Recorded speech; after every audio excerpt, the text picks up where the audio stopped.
Esta semana estudiábamos en el libro de Romanos que la ley define el pecado. La ley expone, nos muestra el pecado. Y hay pecados que son fáciles de entender, son identificables. Matar claramente es pecado. Robar es pecado. Cometer adulterio es pecado. Y son pecados verificables. Si mataste, el muerto está ahí. Si robaste, te quedaste con algo de otro. Si cometiste adulterio, bueno, abandonaste a tu esposa y te fuiste con otra. Son cosas que quedan claras. Pero de los 10 mandamientos, la codicia es un pecado no verificable. Y Pablo dice, yo conocí que la codicia es pecado por la ley. Así dice en Romanos 7:7. ¿Qué pues diremos? ¿La ley es pecado? En ninguna manera, pero yo no conocí el pecado sino por la ley, porque tampoco conociera la codicia si la ley no dijera, no codiciarás.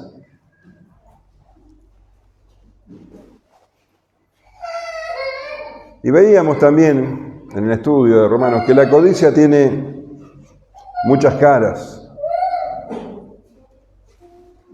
La ley dice en Éxodo 20:17, no codiciarás la casa de tu prójimo, no codiciarás la mujer de tu prójimo, ni su siervo, ni su criada, ni su buey, ni su asno, ni cosa alguna de tu prójimo. Y la codicia es madre de otros pecados. Por codicia se mata, por codicia se roba, por codicia se miente, se adultera. La codicia es la raíz de otros pecados. Es el deseo perverso. Es la exaltación de las cosas mundanas por encima de las cosas eternas.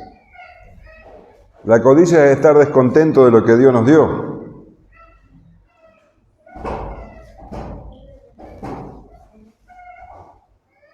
Y la fuente primaria de toda codicia son los bienes materiales. Y particularmente, básicamente, el dinero.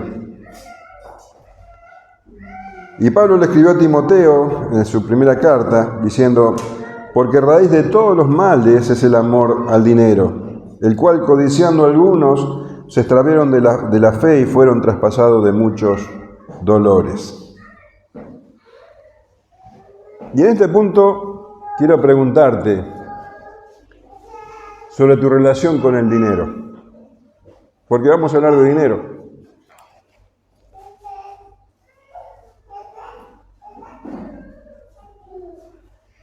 ¿Para qué quieres el dinero? ¿Es importante para vos el dinero? Seguro que sí. ¿Para qué lo querés?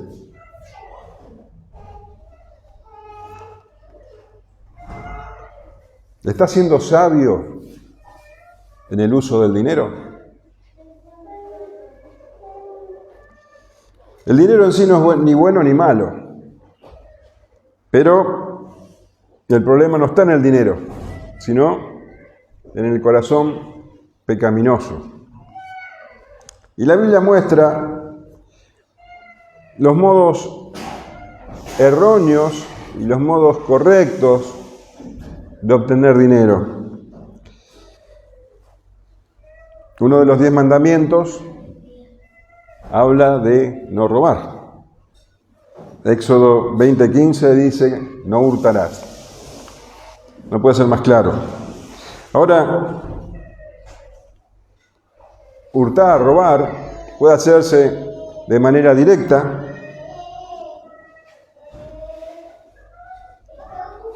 Gracias. Esto es sustraer a otro de sus bienes. O puede ser de manera indirecta por medio del fraude, por ejemplo. El Salmo 37, 21 dice, el impío toma prestado y no paga, mas el justo tiene misericordia y da. En Amós 8:4 leemos, oíd esto, los que explotáis a los menesterosos y arruináis a los pobres de la tierra, diciendo, ¿cuándo pasará el mes y venderemos el trigo y la semana y abriremos los graneros de pan y achicaremos la medida y subiremos el precio y falsearemos con engaño la balanza?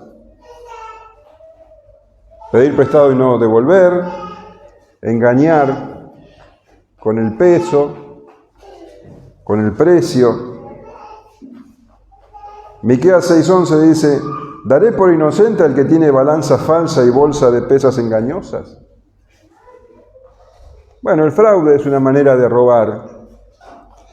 También, otra manera que la Biblia habla es de cobrar intereses exorbitantes por un préstamo. Éxodo 22:25 dice, cuando prestares dinero a uno de mi pueblo, al pobre que está contigo, no te portarás con él como logrero, ni le impondrás usura. Levítico 25:35 dice, y cuando tu hermano empobreciere y se acogiere a ti, tú lo ampararás, como forastero y extranjero vivirá contigo, no tomarás de él usura ni ganancia, sino tendrás temor de Dios, y tu hermano vivirá contigo, no le darás tu dinero a usura, ni tus víveres a ganancia. ¿Ya tenés otra manera de hurtar?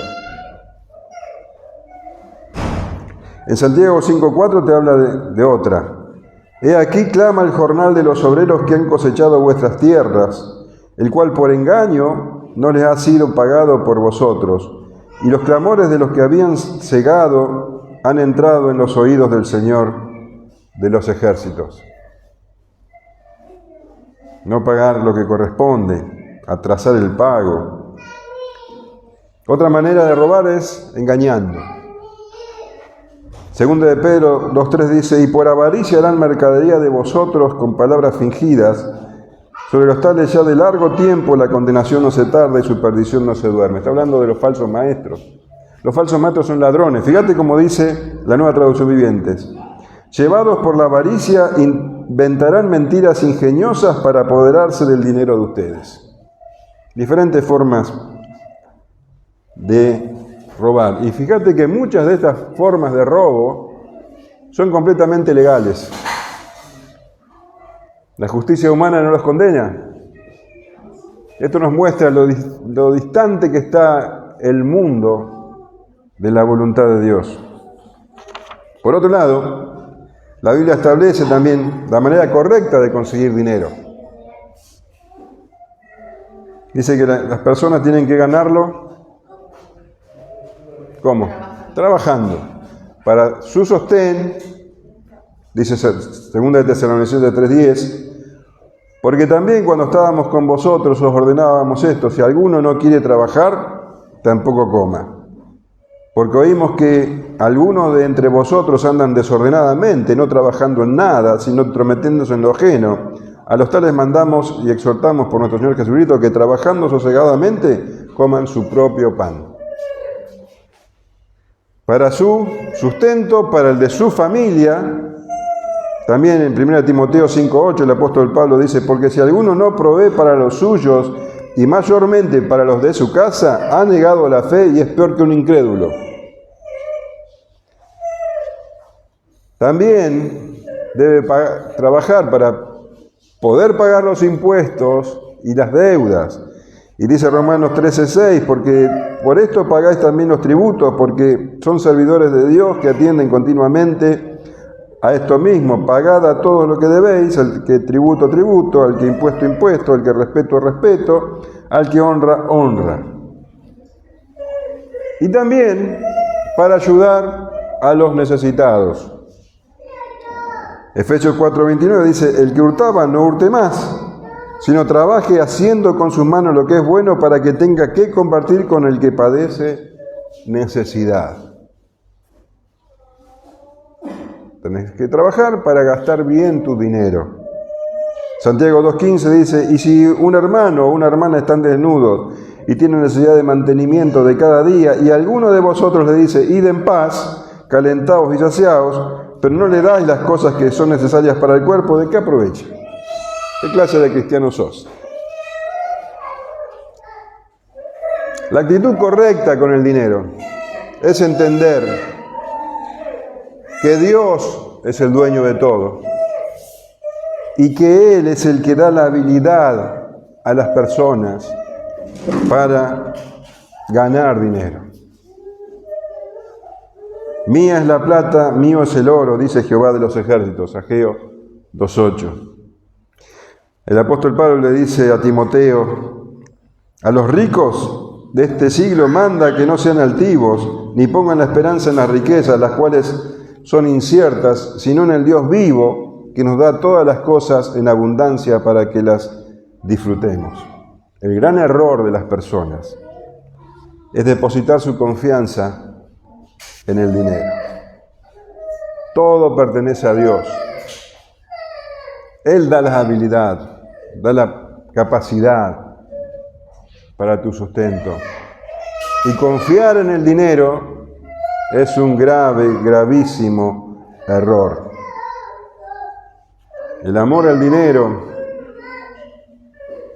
es destructivo. Preguntale a Acán, preguntale a Judas, a Ananías y Zafira. El amor del dinero es destructivo. Pero el creyente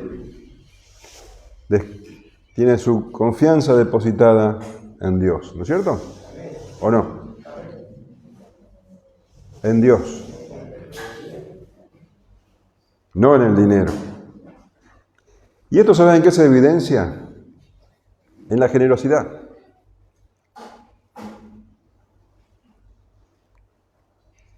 La relación que la persona tenga con el dinero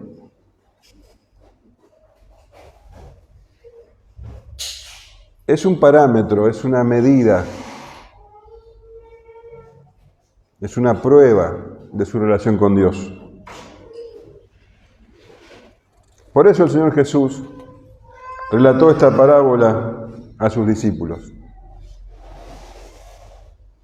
Él había relatado 3 parábolas, ¿te acordás? A los escribas y fariseos. Los escribas y fariseos necesitaban entender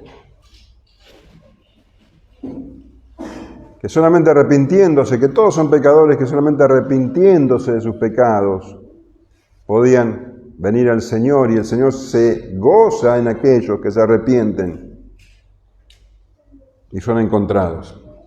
Los escribas y fariseos necesitaban entender eso. Pero esta parábola que vamos a leer ahora es dirigida a los discípulos.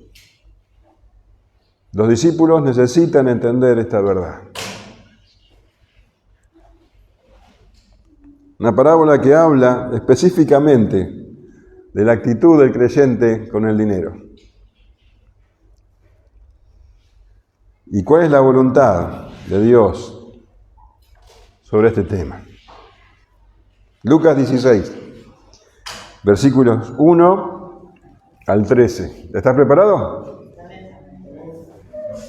Dijo también a sus discípulos: había un hombre rico que tenía un mayordomo, y éste fue acusado ante él como disipador de sus bienes. Entonces le llamó y le dijo: ¿qué es esto que oigo acerca de ti? Da cuenta de tu mayordomía, porque ya no podrás más ser mayordomo. Entonces el mayordomo dijo para sí: ¿qué haré? Porque mi amo me quita la mayordomía. Cavar no puedo. Mendigar me da vergüenza. Ya sé lo que haré para que cuando se me quite de la mayordomía me reciban en sus casas. Y llamando a cada uno de los deudores de su amo, dijo el primero: ¿cuánto debes a mi amo? Él dijo: 100 barriles de aceite. Y le dijo: toma tu cuenta y siéntate pronto y escribe 50. Después dijo a otro: ¿y tú cuánto debes? Y él dijo: 100 medidas de trigo. Él le dijo: toma tu cuenta y escribe 80. Y alabó el amo al mayordomo malo por haber hecho sagazmente, porque los hijos de este siglo son más sagaces en el trato con sus semejantes que los hijos de luz. Y yo os digo ganad amigos por medio de las riquezas injustas, para que cuando éstas falten, os reciban en las moradas eternas. El que es fiel en lo muy poco, también en lo más es fiel. Y el que en lo muy poco es injusto, también en lo más es injusto. Pues, si en las riquezas injustas no fuiste fieles, ¿quién os confiará lo verdadero?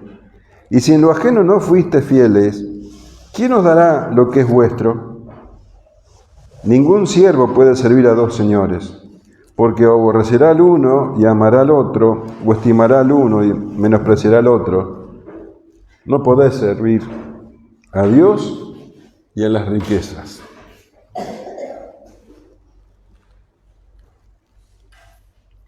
Las parábolas que estuvimos estudiando recientemente, había una donde había un hombre que disipó los bienes de su padre, pero después volvió arrepentido, ¿te acordás? Y el padre lo recibió gozoso.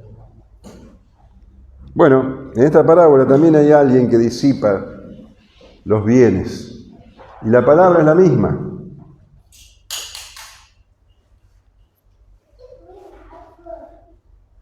Dijo también a sus discípulos, había un hombre rico que tenía un mayordomo y este fue acusado ante él de disipador de sus bienes.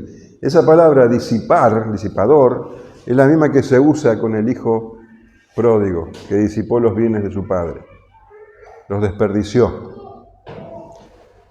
Vamos a introducirnos en esta parábola recordando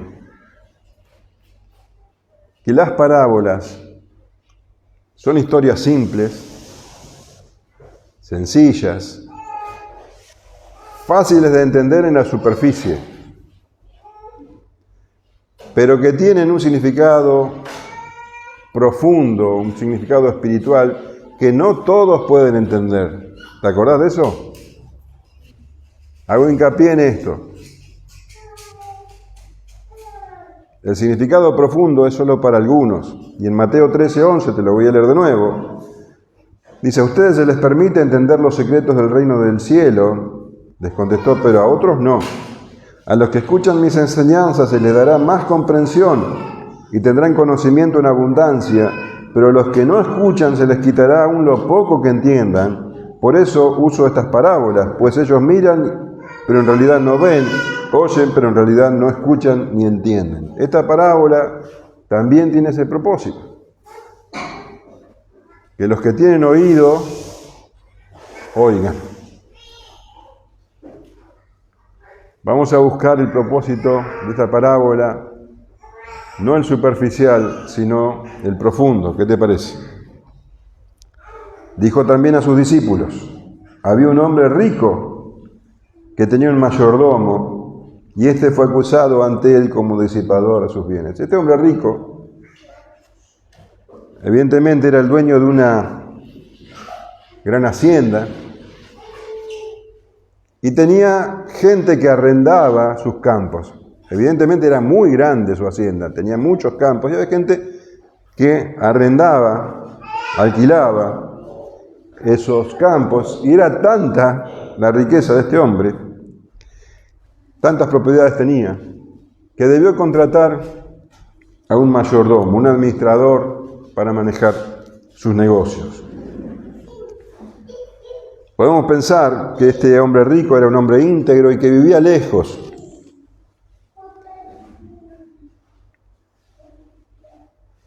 Por eso no sabía lo que el mayordomo estaba haciendo. No estaba allí.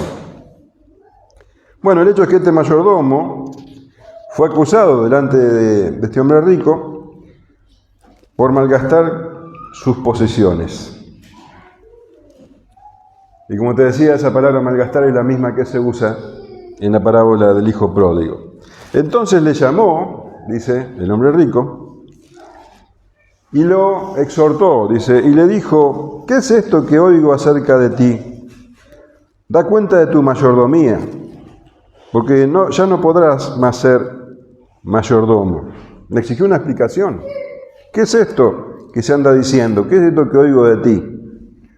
Y evidentemente lo que se decía de él era verdad, que disipaba los bienes, porque no pudo negarlo. No tenía argumentos. Ahora, claramente este mayordomo es alguien contratado, era un hombre libre, porque si hubiera sido esclavo, hubiera tenido una pena terrible. En Lucas 12:46 leemos: vendrá el Señor de aquel siervo en día que éste no espera y a la hora que no sabe, y le castigará duramente y le pondrá con los infieles. Ese le castigará duramente, en el original griego, él lo cortará en pedazos. O sea, fíjate la diferencia entre un esclavo y un hombre libre. En cambio, a este mayordomo, que evidentemente era un hombre libre, simplemente se lo iba a despedir. Lo que hizo él es malgastar los bienes. No cometió un delito, no se ve que no tomó para sí algún dinero o propiedades, porque si no tendría que haberlo denunciado a las autoridades. Simplemente lo despide y le dice: da cuenta de tu mayordomía. Antes de despedirlo tenía que presentarle los libros, como se dice hoy, ¿no? Mostrarle cómo iba la contabilidad. Tenía que rendir cuentas delante de este hombre. Ahora, como el mayordomo era completamente deshonesto, aprovechó esta oportunidad de tener que rendir cuentas, de presentarle los libros, para todavía sacar más provecho para sí mismo. Entonces, antes de entregar los libros, iba a ser malversación. Entonces el mayordomo dijo para sí: ¿qué haré? Porque mi amo me quita la mayordomía, cavar no puedo, mendigar me da vergüenza. Tenemos aquí al mayordomo cavilando. Se daba cuenta de que su situación era difícil. Y él no se engañaba a sí mismo. Él podía ver claramente que lo que le esperaba era la ruina. Algo tenía que hacer. Él podía engañar a los demás, pero tenía la virtud de no engañarse a sí mismo. ¿Qué haré?, decía. ¿Qué haré? Meditaba, estudiaba el caso. Se tomaba muy en serio lo que el amo le había dicho. Había consecuencias. Entonces, ante esa pregunta, ¿qué haré? Bueno, tenía que elaborar un plan, tenía que hacer algo.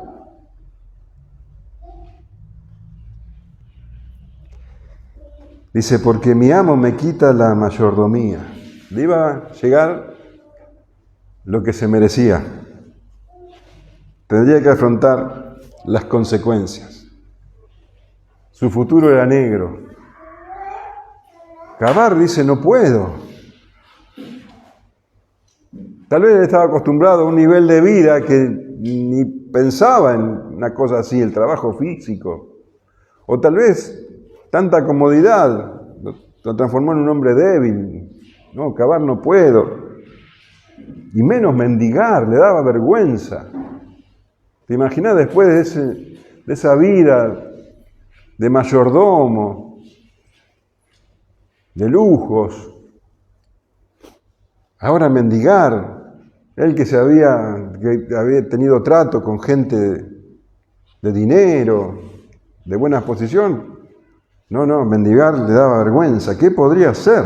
Y consideraba cuidadosamente las posibilidades, y él entendía de sus debilidades.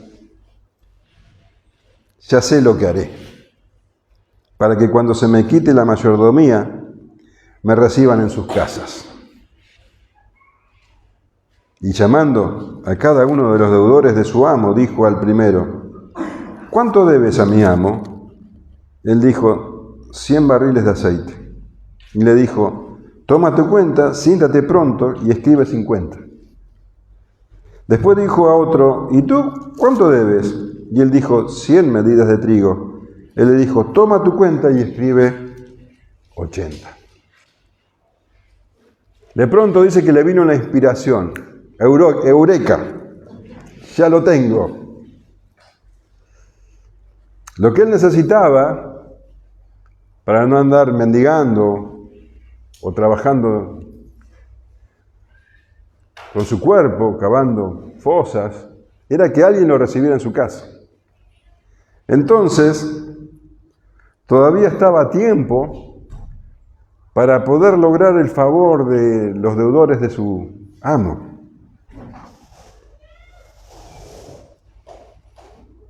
Iba a ser que ellos le debieran un favor. Mirá qué astuto, ¿no? Entonces, puso en marcha su plan para malversar los bienes del Señor, de su amo. Y dice que empezó a llamar a los deudores de a uno. Y le dijo al primero, ¿cuánto le debes a mi amo? Fíjate que él no le había dicho, bueno, me despidieron y ahora tengo que hacer las cosas. No, él hablaba como si siguiera trabajando. ¿Cuánto le debes a mi amo? Él dijo, 100 barriles de aceite. Bueno, 100 barriles de aceite serían unos 4.000 litros de aceite, lo que equivaldría, vos ya sabés esto porque ya estás enterado, equivaldría a unos 3.000 denarios. Un denario, ¿te acordás a qué equivalía? A un día de trabajo de un obrero común. Y me habían dicho acá que un día de trabajo eran 12.000 pesos más o menos. ¿Sí? ¿O no? Bueno, tomemos que son 12.000 pesos. Bueno, multiplicado, correspondería a la plata de hoy 14 millones de pesos. Este hombre le debía 14 millones de pesos. Entonces este hombre le dice, siéntate pronto y escribe 50. Mirá vos el favor que recibía este arrendatario. Siéntate pronto, le dice, porque era algo que había que hacerse rápidamente, algo que no se tenía que enterar nadie. Ya le habían ido con el cuento a su amo de que él estaba malgastando las cosas. No sería que lo haga pronto, pero no sea que alguien lo estuviera viendo. Escribe 50. El arrendatario no se hizo esperar y hicieron el convenio que le convenía a ambos. El arrendatario estaba pensando que qué bueno que es este hombre, qué favor que me está haciendo. Y el que estaba perdiendo muchísimo dinero era el dueño. El segundo tenía una deuda mucho más grande porque le dice,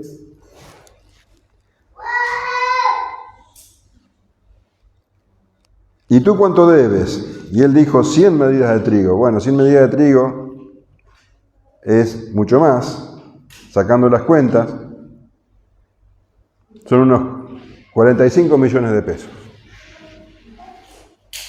Y este hombre le dijo, bueno, escribí en vez de 100, saca el pagaré, porque se toma tu pagaré, la cuenta, cambia, se ve el pagaré, y escribe 80, mucha plata a su favor.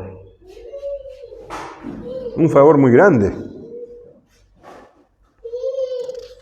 Y todo esto lo hacía el mayordomo con el fin de beneficiarse a sí mismo, convirtiendo a los deudores de su amo en deudores de él ahora. Si bien no le debían la plata, le debían el favor. Él se estaba haciendo un lugar para el futuro. Ahora, fíjate lo sorprendente de la conclusión de esta parábola. Mirá lo que pasa. Vos dirás que cuando el amo se entera de esto, lo manda a la cárcel. Dice, y alabó el amo al mayordomo malo por haber hecho sagazmente, Porque los hijos de este siglo son más sagaces en el trato con sus semejantes que los hijos de luz. ¿Vos te das cuenta que cuando los discípulos escucharon lo que el Señor estaba diciendo, se habrán quedado helados? Porque no era lo que esperaban. ¿Era lo que vos te esperabas? ¿Vos pensabas que el amo podía reaccionar de esa manera?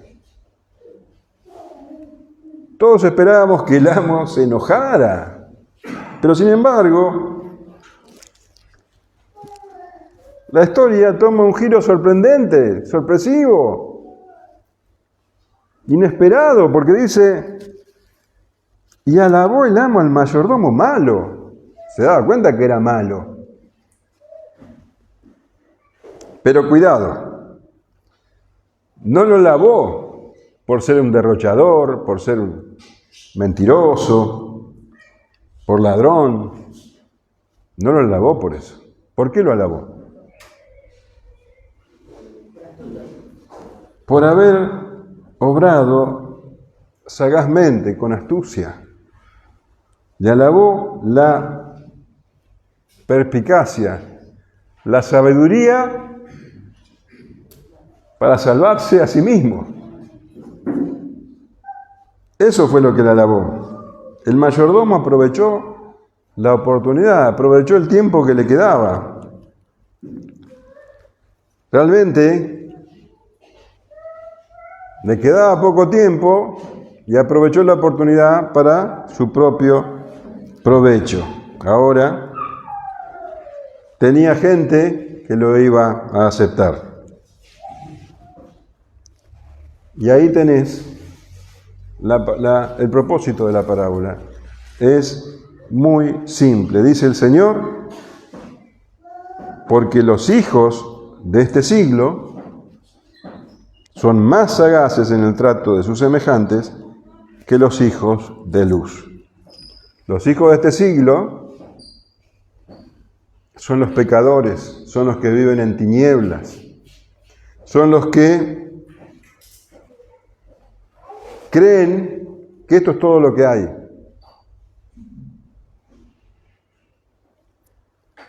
Estas personas, paradójicamente, que viven en tinieblas, son más sagaces, más astutos, más sabios en su trato, dice, con sus semejantes, que aquellos que son hijos de luz, a los que se les abrió los ojos, a los que ven con claridad, a los que tienen conocimiento, a los que entienden la verdad.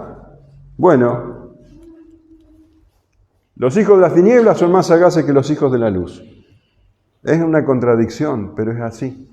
El Señor dice, por eso alabó el dueño del campo al mayordomo, por ser sagaz, por ser astuto.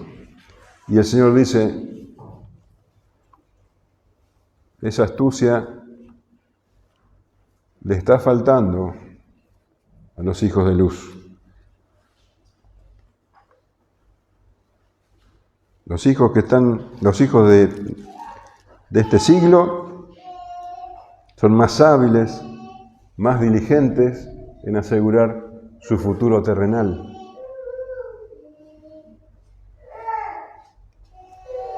Trabajan, se empeñan, se comprometen, piensan qué van a hacer.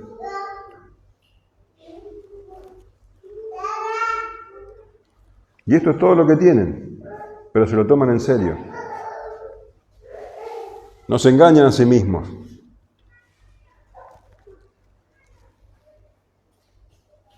Mientras que aquellos que tienen su ciudadanía en los cielos, aquellos que están de paso por esta tierra, que son extranjeros y peregrinos,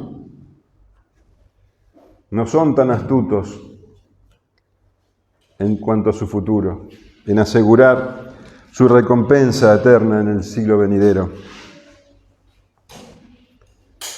Los creyentes deberían ser más astutos en la preparación de su futuro eterno. Los hijos de este siglo hacen sacrificios, tienen claros sus propósitos.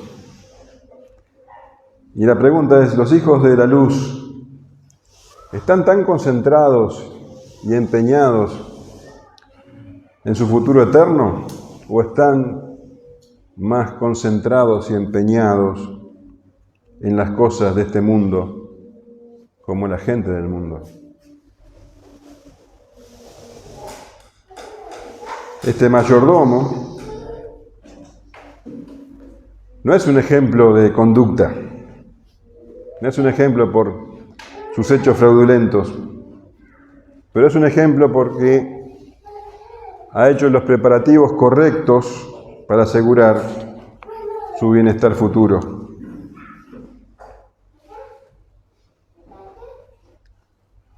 ¿Vos sos creyente?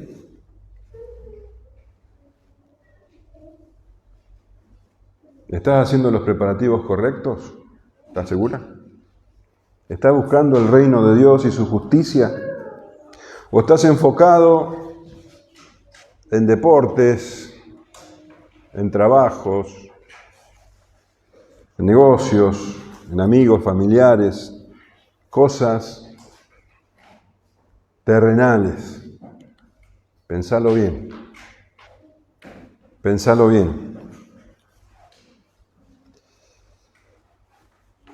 ¿Estás obrando sagazmente? Y el Señor está hablando, ¿sabes de qué? Puntualmente. Con el dinero. Porque el dinero muestra de una manera muy especial cuál es tu prioridad. Porque el dinero puede tomar el lugar de Dios.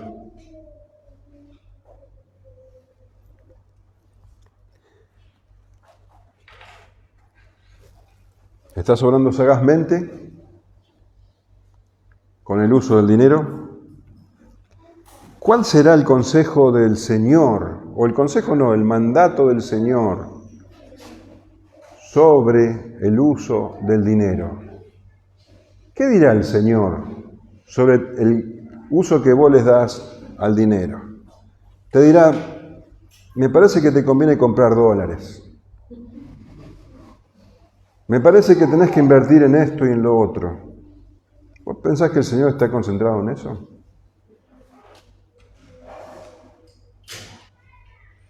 ¿Qué uso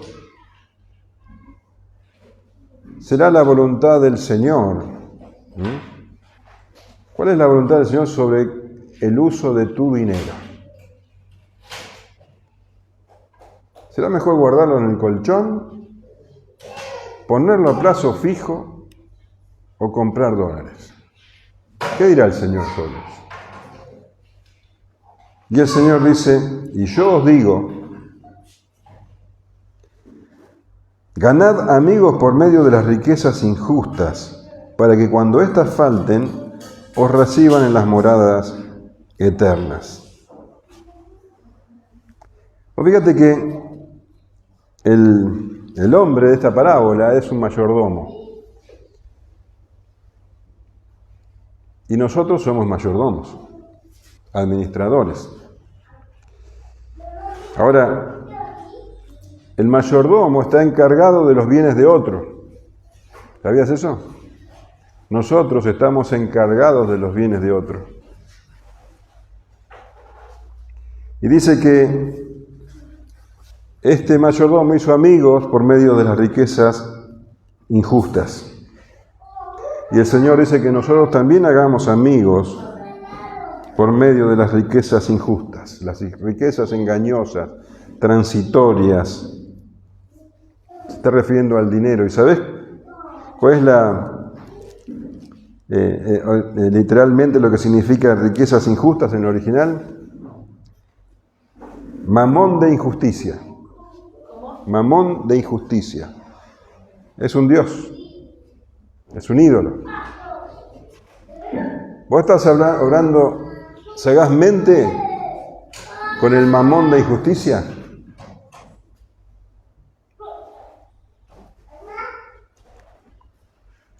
¿O con tanta candidez Y con tanta falta de sabiduría, vos realmente pensás y hablás de mi dinero,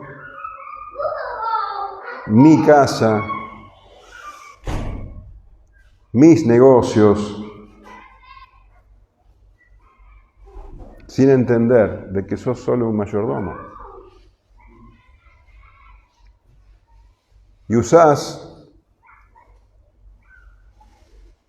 ese mamón de injusticia para tus gustos y deleites personales, sin entender que no son tuyos.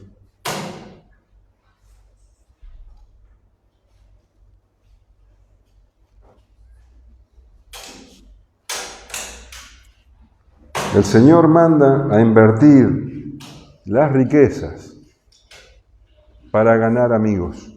¿Qué quiere decir esto? ¿Para qué estamos en esta tierra? Ganar amigos significa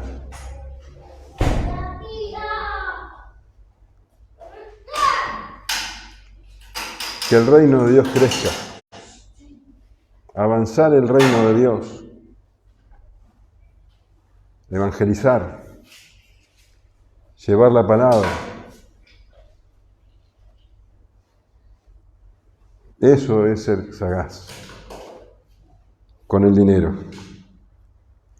El Señor Jesús en el Sermón del Monte dice: no os hagáis tesoros en la tierra, donde la polilla y el orín corrompen, y donde ladrones minan y hurtan, sino haceos tesoros en el cielo, porque ni la polilla ni el orín corrompen, y donde ladrones no minan ni hurtan.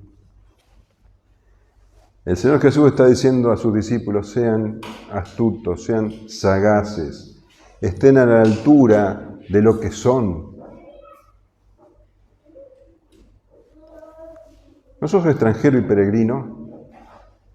¿No sos ciudadano de los cielos?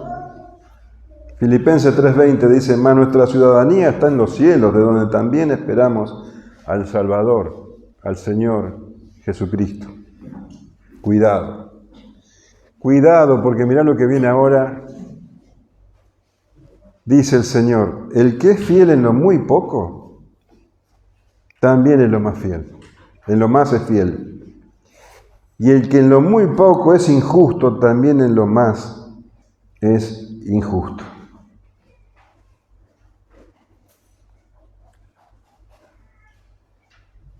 Es lógico. Si vos sos fiel con lo poco que tenés, también vas a ser fiel cuando tengas mucho. Está tan claro. Muchas personas afirman, bueno, que cuando tenga más dinero voy a poder contribuir con el crecimiento del reino, pero ahora no puedo. Y el Señor dice: cuando tenés muy poco y sos fiel, bueno, cuando tenés mucho vas a ser fiel, pero si no es así, por más que tengas muchísimo, no vas a ser fiel. Porque no son las circunstancias lo que determinan la fidelidad, sino tu carácter, tus prioridades. El ejemplo, entre muchos, son las iglesias de Macedonia. Te la voy a leer en la Nueva Traducción Viviente, 2 Corintios 8:1. Ahora quiero que sepan, amados hermanos, lo que Dios en su bondad ha hecho por medio de las iglesias de Macedonia. Estas iglesias están siendo probadas con muchas aflicciones y además son muy pobres, pero a la vez rebosan de abundante alegría, la cual se desbordó en gran generosidad, pues puedo dar fe de que dieron no solo lo que podían, sino aún mucho más, y lo hicieron por voluntad propia. Nos suplicaron una y otra vez por poder tener el privilegio de participar en la ofrenda para los creyentes de Jerusalén. Incluso hicieron más de lo que esperábamos, porque su primer paso fue entregarse ellos mismos al Señor y a nosotros, tal como Dios quería. Evidentemente eran tan pobres que Pablo les decía, no den porque era la ofrenda para los pobres de Jerusalén. No, porque ustedes son pobres. Y ellos dice que suplicaban poder servir. Suplicaban, porque estaba en su corazón. El problema no está en las finanzas, sino en tu integridad espiritual, en tus prioridades. El que es fiel en lo muy poco, será fiel en lo justo. Ahora, el que es permisivo consigo mismo, egoísta con sus bienes, que no son suyos, también lo será en lo mucho. El tema es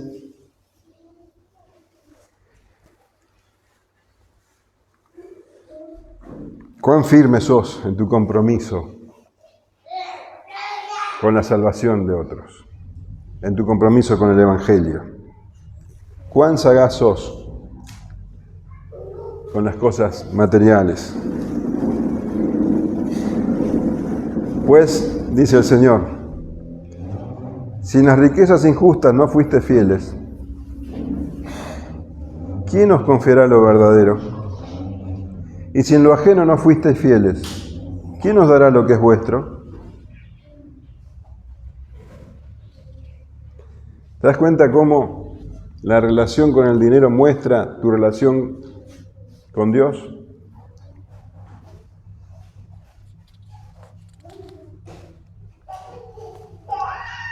Tu fidelidad o infidelidad refleja cuál es tu mirada en las cosas eternas.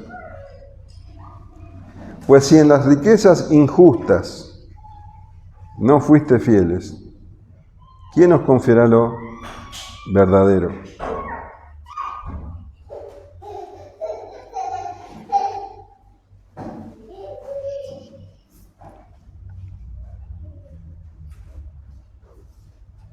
Primera de Corintios 4:2 dice, ahora bien, se requiere de los administradores que cada uno sea hallado fiel.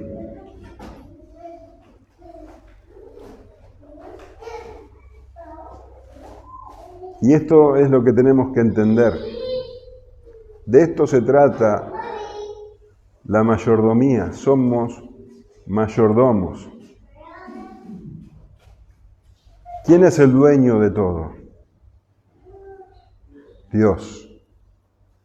Estamos administrando sus bienes.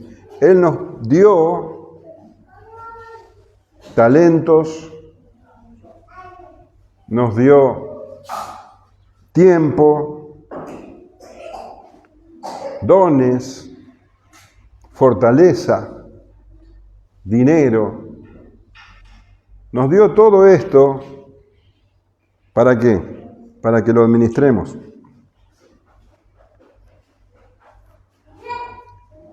Nos hizo responsables de administrar sus riquezas. Mateo 25:14, el Señor habla de otra parábola, que te la voy a leer ahora. Porque el reino de los cielos es como un hombre que, yéndose lejos, llamó a sus siervos y le entregó sus bienes. Y uno dio 5 talentos, y a otro 2, y a otro 1, a cada uno conforme a su capacidad. Y luego se fue lejos. Y el que había recibido 5 talentos fue y negoció con ellos y ganó otros 5 talentos. Asimismo, el que había recibido 2, ganó también otros 2. Pero el que había recibido 1 fue y cavó en la tierra y escondió el dinero de su señor. Después de mucho tiempo vino el señor de aquellos siervos y arregló cuentas con ellos, y llegando el que había recibido 5 talentos, trajo otros 5 talentos, diciendo, Señor, 5 talentos me entregaste. Aquí tienes, he ganado otros 5 talentos sobre ellos. Y su señor le dijo, bien, buen siervo y fiel. Sobre poco has sido fiel, sobre mucho te pondré. Entra en el gozo de tu Señor. Llegó también el que había recibido 2 talentos, dijo, Señor, 2 talentos me entregaste, aquí tienes, he ganado otros 2 talentos sobre ellos. Su señor le dijo, bien, buen siervo y fiel, sobre poco has sido fiel, sobre mucho te pondré, entra en el gozo de tu señor. Pero llegando también el que había recibido 1 talento, dijo, Señor, te conocías que eres hombre duro, que ciegas donde no sembraste y recoges donde no esparciste, por lo cual tuve miedo y fui y escondí tu talento en la tierra, y aquí tiene lo que es tuyo. Respondiendo a su señor le dijo, siervo malo y negligente, ¿sabías que sigo donde no sembré y recojo donde no esparcí? Por tanto, debías haber dado mi dinero a los banqueros, y al venir yo hubiera recibido lo que es mío con los intereses. Quitadle pues el talento y dadlo al que tiene 10 talentos, porque el que tiene le será dado y tendrá más, y el que no tiene, aún lo que tiene le será quitado. Y al siervo inútil echarle en las tinieblas de afuera, así será el lloro y el crujir de dientes.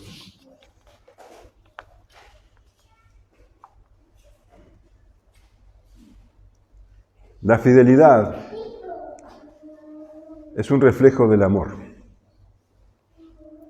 Y el Señor dice, y concluye esta sección, diciendo que no se puede servir a 2 señores a la vez. El amor no se divide. Ningún siervo puede servir a 2 señores, porque o aborrecerá al uno y amará al otro, o estimará al uno y menospreciará al otro. No podéis servir a Dios y a las riquezas. No podéis servir a la vez a Dios y a Mamón.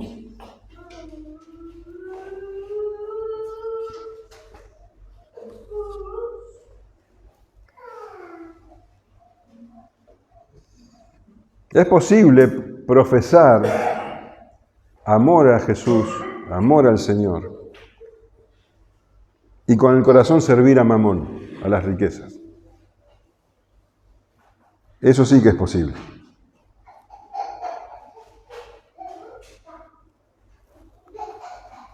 Pero no te engañes. Una cosa es el profesar y otra cosa es la verdad. Y la verdad es que no se puede servir a 2 señores. O amás al Señor y le servís, o amás a las riquezas. Y tu vida es eso.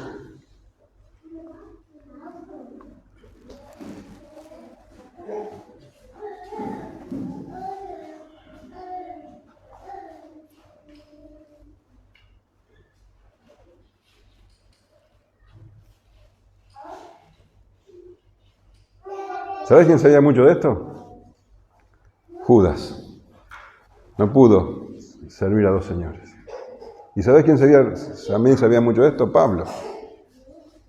Él tenía muchas ganancias materiales y después dijo, todo es basura, por amor a Cristo Jesús.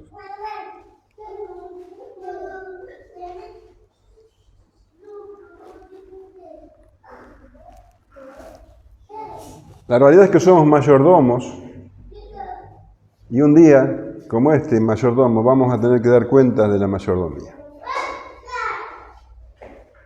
Vamos a estar delante del Señor y Él nos va a decir, bueno, ahora da cuenta de tu mayordomía. ¿Cómo administraste todas las cosas que te di?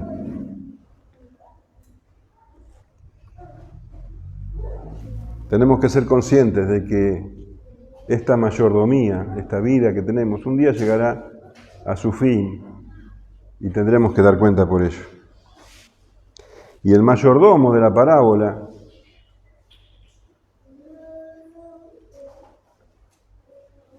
se tomó muy en serio lo que el amo le había dicho. Su conducta era censurable, pero la realidad es que él lo tomó en serio y que lo meditó y obró en consecuencia. No se engañó en cuanto a su situación. Y la verdad es que muchos se engañan a sí mismos pensando que no va a haber consecuencias de nuestros actos, de nuestras elecciones, de nuestras prioridades. Pero la realidad es que vamos a tener que dar cuenta.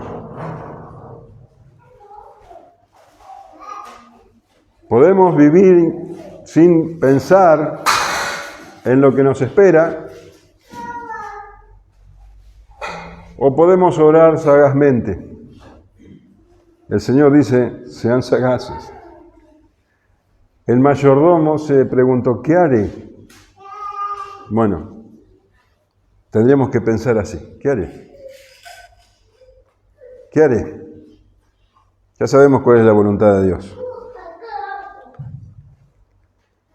Te invito a que medites, que reflexiones, que reveas si tu corazón está en las cosas de la tierra o en las cosas celestiales. Ahí está la lección principal de la parábola. Y pensá que el mayordomo actuó cuando todavía era mayordomo. El tiempo se le acababa, pero él lo aprovechó. Aprovechó y aseguró su futuro.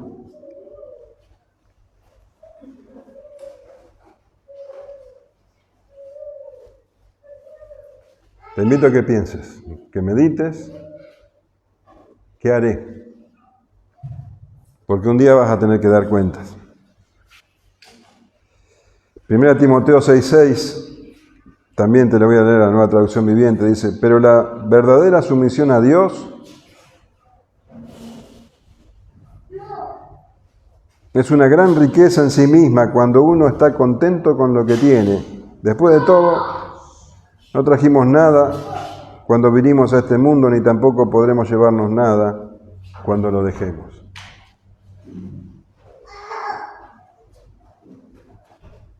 La codicia era justamente estar descontento con lo que Dios quiere. El contentamiento es estar agradecidos.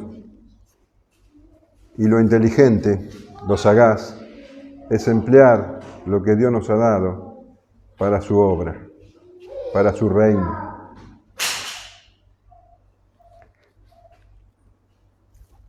El mayordomo dijo, ya sé lo que haré. Ya sé lo que haré. Y obró con sagacidad.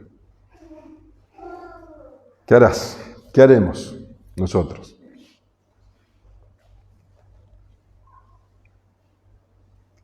Un día tendremos que dar cuentas.